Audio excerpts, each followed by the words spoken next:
Pentecost, and then just the season after Pentecost, which you can see that's the biggest section.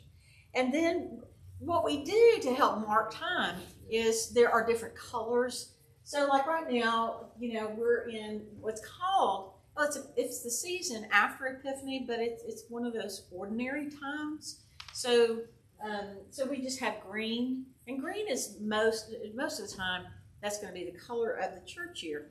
On special events like baptism and confirmation, for weddings, for funerals, for Easter, the color's going to be white for purity. And so even though technically we're in the season after Epiphany, and the colors next Sunday would normally be green, when the bishop comes and when we're doing baptisms and confirmations and receptions, the colors will be white. Okay? So, but that's just helpful for you to know, because like if you see a change in the banner or you see a change in the colors that are on the altar, okay, something special has happened today. And that's kind of a nonverbal signal to kind of pay attention to what it is that we're doing for the day. If you turn the page, you'll also see a little bit more full description of the seasons of the church year and what we are doing in that particular season, and the symbols of our faith. So like the Advent candle or the Advent wreath, for example, during the season of Advent, the crèche that we would have on the organ during the season of Christmas. Epiphany is noted by the wise men arriving on the 12th day of Christmas, and then of course Lent. We have one of the symbols right up here with the lamb, the sacrificial lamb, for Holy Week. The cross, of course, is a big symbol for us, especially during Holy Week, and during Holy Week it's draped, not all of it, but on Maundy Thursday through Easter until the Easter Vigil, it's draped, as representing Christ in the tomb. And then Easter, everything, we pull out all the stops, with celebration and those kind of things. So those things are helpful, in addition to when you turn that page and you see, like the Ascension, that's another major feast day in the church year. And of course, we're all familiar with Pentecost, and we even have that symbol of the dove over the baptismal font as a reminder that the Holy Spirit descended upon Jesus at his baptism like a dove, in the form of a dove. So, and of course, the flames of fire and speaking in tongues is Pentecost, but it's also really when we get, it's actually that season after Pentecost, that summer season, that's actually one of my favorites, because that's when you get all the parables. It's when you get all of Jesus' teaching, and it's everybody likes to go on vacation in the summertime, and I have kind of mixed feelings about that, because I like to go on vacation too in the summertime. But that's when all the best stories are that come up in the liturgy, is during the summertime. So just keep that in mind. The other thing that is confusing to a lot of folks that have not come from a liturgical tradition like the Roman Catholic Church is all the funny clothes that we wear. And because we did appropriate these, not just from the Roman Catholic Church, but they have early Jewish ancestors in these items. And so you see here that there are different types of stoles. As a priest, I wear one that goes over the back of my neck, and if it's a deacon, then it's to the side, and those are just kind of outward and visible signs of our ordained ministry in the church. Yay! Here you go. Come on. All right, sit with somebody so you can look on with the sheets. Okay. We've already kind of whipped through the seasons of the church year, which y'all already know from Godly Play, but you can sit either way. So you got to be able to look on. Here, Brett will give you guys a copy. Y'all can look on with each other. There you go. And we're on the page with the vestments. Okay, all the funny clothes that we wear in church and what those are called. And really, what the kind of the bottom line is, when I've got that white robe on, that's an alb, and the rope around it is a cincture. The stoles, the ones that we wear over our neck, it shows that you're a priest. If it's to the side, it's a deacon. And then bishops, and when it's not too hot in here for me to wear the chasuble, like Christmas Eve, it's 40 degrees in here. But really, it was an outer garment that was meant to keep you warm when, and but then also the thing that really did the two things that you'll see a bishop here in the South wearing most often is the hat, the fancy hat called a mitre, and also carrying a crozier or a staff to indicate that the bishop is the chief shepherd of a diocese. Okay, so and a bishop too will wear an alb with a cincture and sometimes a fancier chasuble called a cope. Okay, but it's basically just to let you know who has what responsibilities in the church. And we'll talk more about both ordained ministry and the ministry of all the baptized at our Thursday session online this week. Okay? So if you don't learn anything else today, the bishop's funny hat is all right. Yes. Exactly. If you turn the page, it will give you it'll give you a more detailed explanation of what a priest wears, what a bishop wears, and why, and you can read that, mark, and inwardly digest that at your leisure. So flip the page, and then you look at the altar. Okay. Now, even good Episcopalians that have been going to church all their lives, they don't know the names of all these things. You go that way. There you go. All right. But it helps. It helps to know the names of things. So, up there on the altar, okay, you have the candles. Okay, so and you know what? It is exactly reversed in this church from this diagram. All the churches in Arkansas, they have it this way. All the churches in East Tennessee have it exactly opposite. I don't know why. It's just the way that they've always done it here, and the way they do it in Arkansas is the way they've always done it there. But the picture is exactly opposite here of what we see. I was reviewing this before this meeting. Yeah. No. Yeah. So, but yeah, that's the gospel side, and that's the epistle side. Actually, the epistle, we actually do read the letter about all that stuff. The main thing is just to know the difference. There is up here an altar linen. Okay. All right, so you can see that on your picture. You have what's called the veil and the verse, and that's just a fancy name for covering up what's underneath, which is this kind of cardboard thing that's got some linen on it.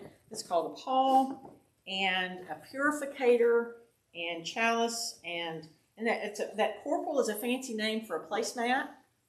And over here, you'll see there's right here. This holds bread that has already been consecrated at a previous service, and it's called a ciborium. So, like if we run out of enough, we don't have enough wafers that are set out. We have wafers that have already been consecrated that we can use, and so you know that. And then this is just a carafe full of consecrated wine. So again, if we need extra during the service, or if we're going to be making pastoral visits to the homebound or folks in the hospital after service, we can use this when we're going out. Do you think the purpose of the pall originally was just functional to keep the chalice clean? Yeah, because you think about it, 2,000 years ago, they didn't have modern air conditioning. or heat, and also, the altar rail here was originally a way of keeping people's pets, animals, livestock out of this area, and so and actually, if you go to Europe and they have something that looks more like a screen, that too is to keep birds from flying over into this. We put that hall over the chalice to keep out. Every once in a while you'll see me up there, and I might be dusting off something. Maybe we've got a fly, or maybe we've got a wasp. More often than not, it's a wasp up there, and I'm trying to very gently get it away so that it doesn't get into the chalice or sting us. But that's really what that's for. And then we also have a little spoon that's up here on the side, so that if people are intincting in the chalice, just in case, and this happens every once in a while, especially when children are intincting, they'll accidentally drop their wafer in there, and then we got to fish it out and put it in their mouth. And that does happen. And we don't make a big scene about it. We just, go get the spoon, fish it out. Blood of Christ, the cup of salvation. So, but that's also one of the reasons why we have somebody who stands here now with a gold chalice, and if they are, especially if they're immune compromised and they don't want to take a chance on somebody's unsanitized hands getting in the wine, that we have that option here for those folks, so that they can stay a little bit safer from communicable, cold, flu, COVID, whatever is going around. So, questions about this? Just, yes? The church that we had come from, the reserved sacraments are in a little ombre, an ombre. Yes. Yeah, and I think, I suspect that there was a time in this parish's history where they had an ombre, because it looks like over there, kind of on the wall on the other side of the organ pipes, that there may used to have been one. I don't know, Carrie, you've been in this congregation a long time. I don't remember it being there, but when we refinished all the walls, like you could see, because this used to be black in here. Yeah. All of it was black. From the coal furnace. Yeah, and so when they stripped it, you could still see where there was different structures on either side of the altar. So yes, I believe that. Yeah. And what that ombre is for is to hold the reserved sacrament. So, and usually there's a candle that burns at all times over the ombre to show to let people know that the blessed bread and the blessed wine are, the body of Christ and the blood of Christ are there. And so that if someone needs to come in or wants to come in with a priest to receive communion, most commonly that was for not only for taking on pastoral visits, but if someone came for the rite of reconciliation, and after the rite of reconciliation, a priest would give people communion. It's so that it's handy, so that the priest can do that, and they don't have to actually consecrate, new bread and wine, so that person can take communion. So, but somewhere along the way, probably in the restoration project, the process, the ombre was removed and didn't get put back in. The altar also used to be flush. Right, it used to be, and the reason that it's pulled out is because architecture drives liturgy, but theology drives architecture. Okay, and so as our understanding of things like the Eucharist change over time, then we adjust our architecture so that we can adjust our liturgy. Does that make sense? And so that's one of those things that happened with the 79 prayer book, is that was pulled out, and instead of facing the cross and with your back with this priest back to the people before 1979 prayer book, that afterwards the theology behind the Eucharist changed, and so we pulled that altar out so that the priest could face the people and celebrate, and it's just, so those things happen every few hundred years. We have a change in theology that drives a change in the architecture, which drives a change in the liturgy. So one of the things that I did, and this is kind of one of the things I discovered during the pandemic when I was here by myself, and had Brent filming it and maybe one server, I always wondered, why is that space up there so small and so tight? But I realized that 150 years ago, they didn't have all these licensed lay ministries. We didn't have Eucharistic ministers. We didn't have, necessarily acolytes and those kind of things. It was just the priest up there, and so everything had to really be close at hand. So then it really began to make sense to me why that's such a tight space up there. Modern churches usually have a much bigger space up there for everybody that's serving in a service to be able to gather up there to do that. So, any questions about that? I'd like to say just a few moments. It's important also to remember just the history of this building. That I think that this building, Carrie and Mark Haley probably know more of it, but the city of South Pittsburg was basically built around this church, is my understanding. That people came down from the mountain, founded this church, and then kind of built a town around this church. Yeah. Well, actually, worship services for the Episcopalians here were first held in the Foundry at Lodge Foundry, before this church was built. So actually, yeah, there was a body of Episcopal Christians that were worshiping here in this town, but they were worshiping at the Foundry before we had the church even. So yeah, I mean, lodge manufacturing even predates this church, but only by about a year or two. It wasn't called lodge. I know it wasn't. It was called Black Lodge. Yeah, because of the priest who was serving this congregation. So, on the back here, it does talk about all of these things in detail, so that you've got the definitions of what these things are. But I always think it's more helpful, or at least it's helpful, to have a picture so that you know. So, like if you wanted to, as part of your baptismal ministry, if you wanted to serve on the altar guild, which helps prepare the altar and the space each Wednesday and for the services on Wednesday and Sundays. It's a nice quiet ministry that you can come and do basically, when it's convenient for you, as long as it's ready before 8 o'clock on Wednesday morning and before 8 o'clock on Sunday morning. That sounds like right in my alley. One of my secret powers is ironing skills. Yeah. Oh, Shirley Thomas would love you. Because she's. I iron my tuxedo every day for work for 6 years. So I'm master ironer. What was your job that you needed to wear a tux every day? I work in fine dining restaurant. Oh, okay. All right. Well, see, all kinds of those are special skills that I tell you what, Shirley Thomas would love for you to be on the altar guild and to help with cleaning and ironing the linens. So there you go.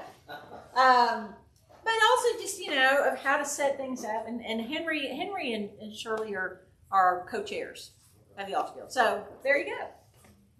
Any questions about this? I got a question. Yes, ma'am. So in the sacristy, isn't there like a drain that you put the unused Yeah. right down? It goes Goes right down to the ground. Yeah, the sink that's here in the sacristy, because the bread and wine have been consecrated, and we believe it. It's the body and blood of Christ, and we don't try to explain that mystery in the Episcopal Church. We just believe it and we trust the Holy Spirit.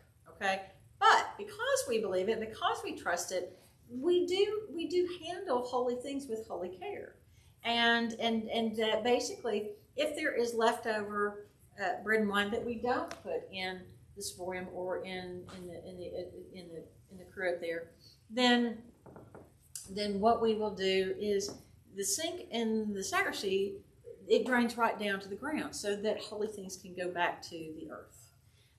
We also, if we have extra, we not only might put it down that drain, but out here beside the ramp is a memorial garden where people who have been members of this church or deeply connected with it, their ashes are in that holy space, and we might also pour that extra wine that's been consecrated, or put that extra bread that's been consecrated out there.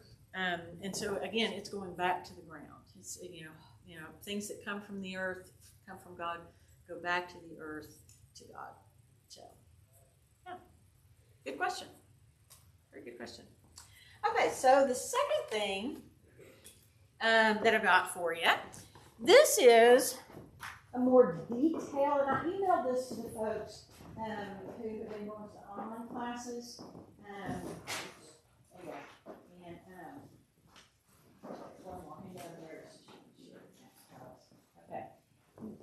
This is what is called an instructed Eucharist. And so this is actually meant to be like read, like whenever you're actually doing the Eucharist up here, when the priest is up here celebrating, there are a couple of points in the service where you'd have like a Eucharistic minister or a lector read this for the congregation so that they understand what's going on when we're doing these things. Okay, so I'm not going to sit here and read it to you. Okay, that's good news, right? We're all about good news.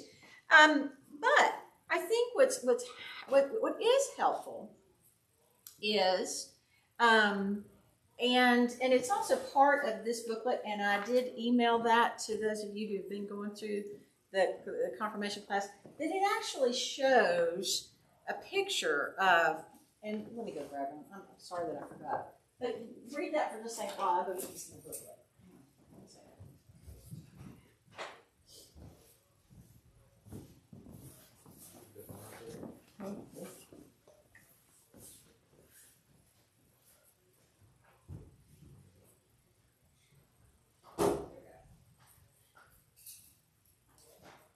All right. So this is what that little handout came out of. Okay. And it's very simplistic, but it's actually really good for explaining what we're doing. And you'll notice that on one side it says, write to a Eucharistic manual for children, including baptism. And if you flip it over, it's Rite 1. Rite 1 is the Old English language. Rite 2 is contemporary English. It's kind of cool. All right, so if you open it up from the blue side and you look at it, I really like that it has pictures, real simple pictures on how to use the book. And notice on that very first page, you'll see pictures that will help you to know what to do while you pray. This is what they mean. Like if it has them standing up and reading, that means that's when you would normally stand up in an Episcopal service. Okay, that's one of the first confusing things about the Episcopal service when you come here and you haven't been doing it all your life and you see all this pew aerobics going on. It's like, when do I stand? When do I kneel? When do I whatever? And so this is like your little guide. It shows you when to stand up, when to sit down, and when to kneel. And then when you see a box around the words, you pay special attention. So it says, like, for example, the priest says these words out loud. And then when you see the little people, it says, we say these words out loud. So that's how you do, it's called call and response. And then you notice there's some musical notes whenever we're supposed to be singing. Okay? So when you look like here, the first thing in a service is we all line up at the back with all of our different clothes on, and we come in, and we're basically in the same order all the time, theoretically, as this picture right here. Okay? And so you'll notice that there is the crucifer. Sometimes Carol serves as the crucifer. Hank and Alex serve as torchbearers. And then some on special occasions we have a choir. Sometimes there are other acolytes, but basically, here we have a crucifer and torchbearers, and those are our acolytes. Okay, and then we have lay readers that are either a Eucharistic minister who actually will read and hold the chalice, and then we also have lectors who will just read like the one that read the epistle. And then we may have an assisting priest. Here, more frequently than that, we have a seminarian. We have seminarians who assist. We used to have a vocational deacon, Gary England. We all miss Gary England. We might have a deacon, but then the priest usually brings up the rear to make sure that we didn't leave anybody behind at the back, that everybody's getting in.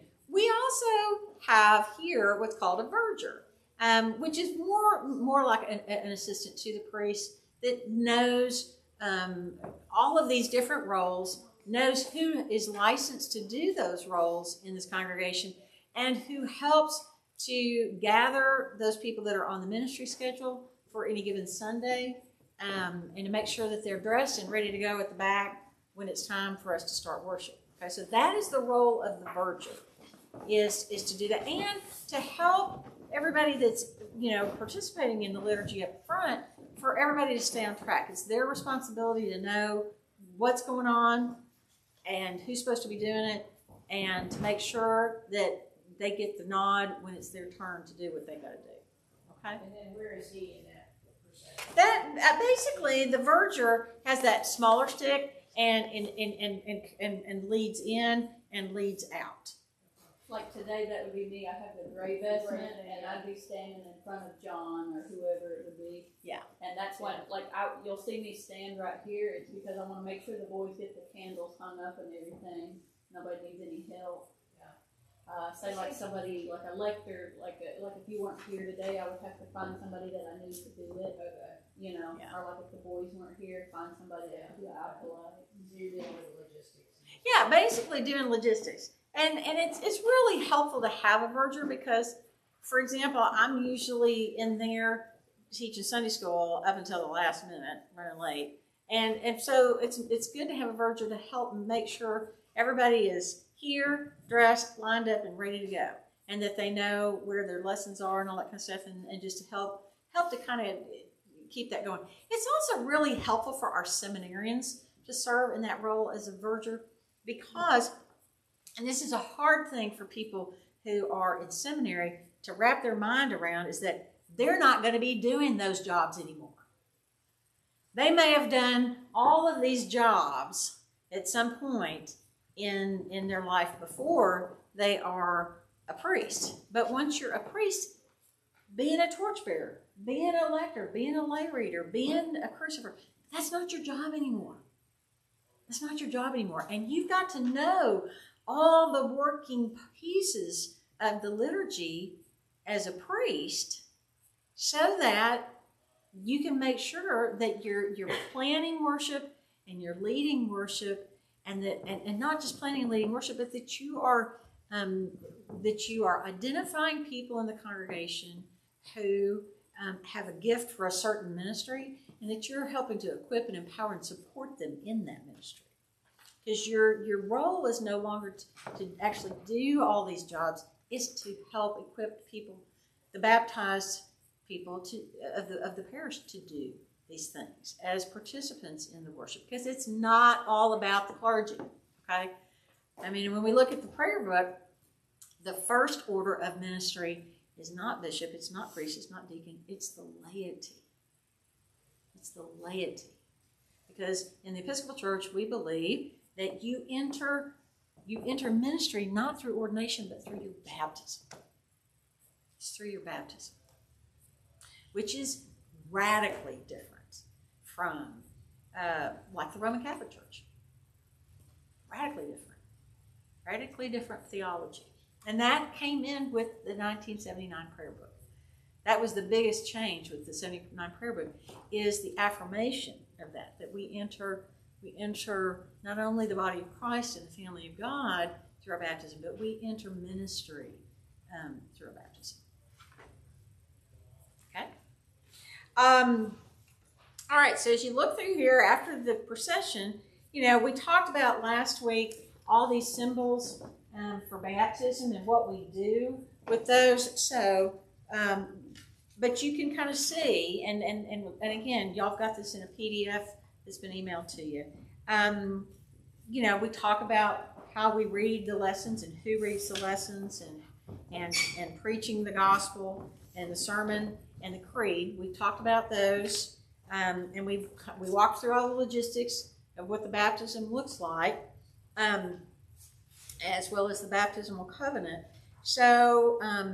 But after that, we standard practice. We'll say the creed and we'll do the prayers of the people, and then we do something that is the same, but it's different than other Christian traditions. Is we do what's called a general confession, and we talked about this in our class, our online class Thursday night, about the difference between therapy, spiritual direction, and confession. Okay, they're all very similar, but they're all different and unique to certain circumstances. And so, but one of the things that we do here for what I call everyday sins,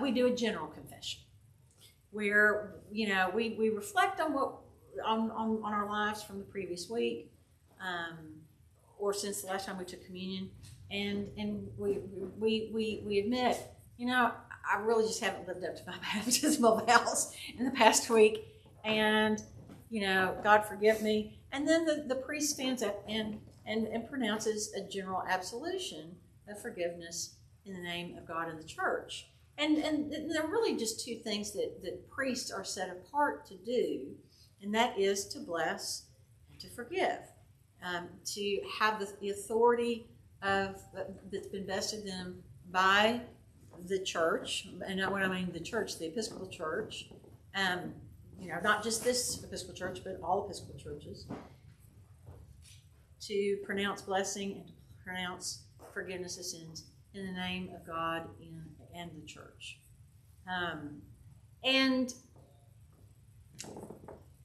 We don't have many examples of people being excommunicated from the church these days, as has happened, in the past. But really, that was to make sure that if somebody had been distanced from the church for some time, was to basically be able to say, not only, are you good with God, in your own mind, but you're good with God in the eyes of the church too. So you're. In addition to hearing the gospel lesson, it's probably the number one most important thing. The next most important thing in my mind is probably the general absolution you're seeing from the church. Yeah, I would agree with you on that, because that's the key of what Jesus says. I love John's gospel version of that resurrection appearance, where he comes to the disciples behind closed doors and they're frightened. For a variety of reasons, but the first thing he says is, "Peace be with you," and then he shows them his hands to show, yeah, I know you guys weren't there at the cross with me, and it's okay, and then he breathes on them and he says, basically, whoever you forgive is forgiven, and whoever sins you retain, they're retained, and so, that's, in that moment, it's what I call the Episcopal Pentecost. It's quiet, it's private. There's no tongues of fire and flame and stuff like on Pentecost. It's the Episcopal version of Pentecost, where it's just those disciples, and they get that. But everybody gets that with Pentecost, and so yeah. It's real important, because he's saying, you need to go forth and forgive others as I have forgiven you. And we get different versions of that on the cross. I love Luke's version, where he's hanging there. He says, Father, forgive them. They don't know what they're doing. Just like, I'm going to just blanket forgive everybody, because y'all don't know what the heck you're doing. That is really reassuring to me.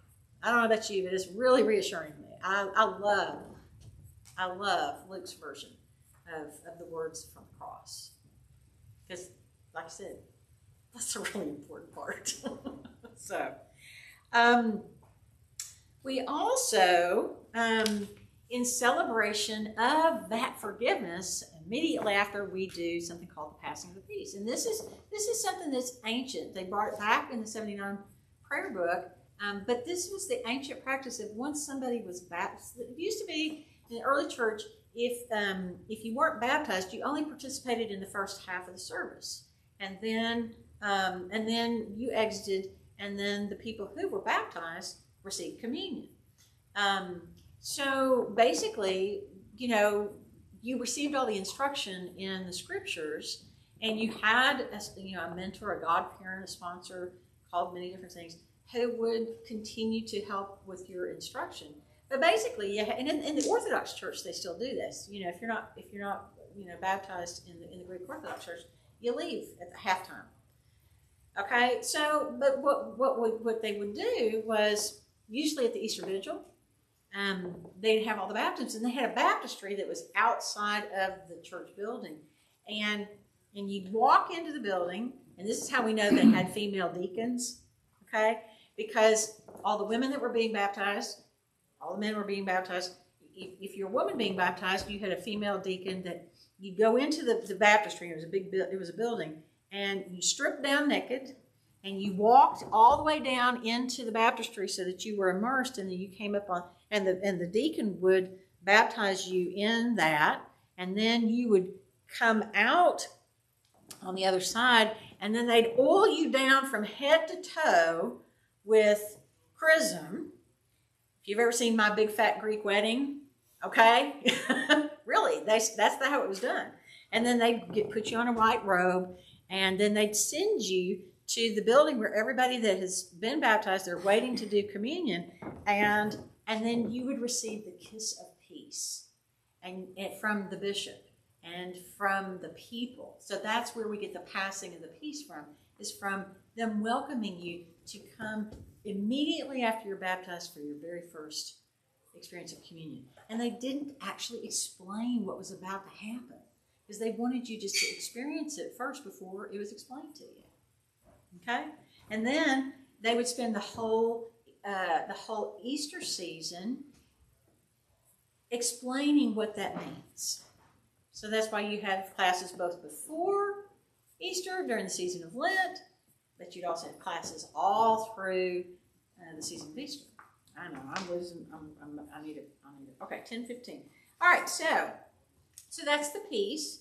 And then, we have the offering of the bread and the wine, and also our gifts of money. And we've already had gifts of time being given in the church service, but that's the moment that we celebrate that, and we give thanks for all the gifts, time, talent, treasure, ordinary things like bread and wine that have been given. We give thanks to God as in that offering, and then we begin what's called the Eucharistic prayer, and really the word Eucharist means thanksgiving, literally. That's the translation. So what we're doing is we're giving thanks to God for all of these gifts, and we're doing it in the way that Jesus did at his Last Supper with his disciples before he was crucified. And there's 4 different versions of that in the Gospels. And so we have different Eucharistic prayers in our prayer book. And we've talked a little bit about that. In the Rite 1 liturgy, we have Eucharistic prayer 1 and 2. In the Rite 2 liturgy, which is more contemporary, we have A, B, C, and D. And as you hear those, and I do try to change those up seasonally. So like right now, we're doing Eucharistic prayer B. It's the shortest one. I kind of like that. But I also like the language of B.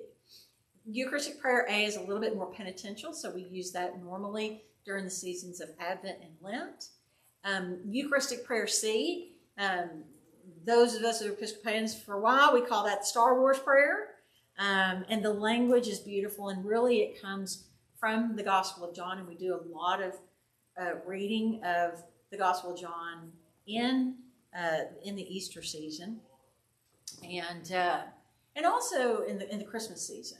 And so a lot of times I'll try to use Eucharistic prayer C in both the Easter season And when during of the course, service is officially the bread consecrated into the body of Jesus? Is that when you're Yeah. cracking the wafer? No. It's actually, that's a very good question. That's when it's called the epiclesis. When I put my hands over that, because that's the ancient sign of blessing all the way back through Judaism, that's when you're actually consecrating the elements. And if you'll notice, like when I'm doing prayer B, I'll hold up, I'll do a cross over the bread and the wine, but then I'll put my hands over that, and then the next part of that is not only the bread and wine are consecrated, but then what we all do is we say, and bless us too, and putting those two hands over me, that's that same,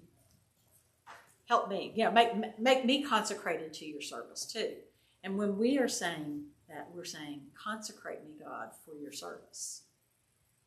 Come and be, however you do it, Lord, let your Holy Spirit, enter into me and transform me to be that vessel of your light and your love in this moment and out in the world that you're sending me to. Very key thing. And it's not just, blessing these things in this moment, but it is also where we are not only remembering, but we're reliving that moment that Jesus did that at the Last Supper when he said, and we tell this story in every single one of the Eucharistic prayers, this is my body which is given for you. Take and eat this in remembrance of me. And also in the wine, when we take that and we say, this is, the cup of salvation, which is, the blood that was shed for all of us, for forgiveness, for all time. And so it's not just a retelling of the story. In that moment, kind of like in Augustine's theology, time collapses into one moment and we are there. Augustine's theology of John. Of the Eucharist. Yeah. And so I think it's also important to realize that, to accept that. Yes. Not only is the bread and wine being consecrated, but we have to accept that. Yeah. We are worthy to accept the body and blood. Yeah. Because of the sacrifice of Jesus. Yeah. And there's a fancy word for that. It's called anamnesis. The fancy word for that is called anamnesis. But that's really what that it's that collapse of time into that moment that joins us to that moment at the Last Supper with Jesus himself. Okay, I know. All right, so and then we say or sing, Alleluia, holy, holy, holy. Oh, stop. Just a second. And then we come up and we receive that. We receive that bread and that wine, and we sanitize our hands because we're not, back 2,000 years ago, and we know the germs are spread through our hands. But this is look back at that PDF. You guys have got a copy of this in your email and share it with one another. And so, we break the bread and we share the wine, and that's what it looks like. Okay, we got pictures of that. And then we pray and we sing and we go out into the world to love and serve God and our neighbors as ourselves. Thanks be to God. All right, now you can stop recording.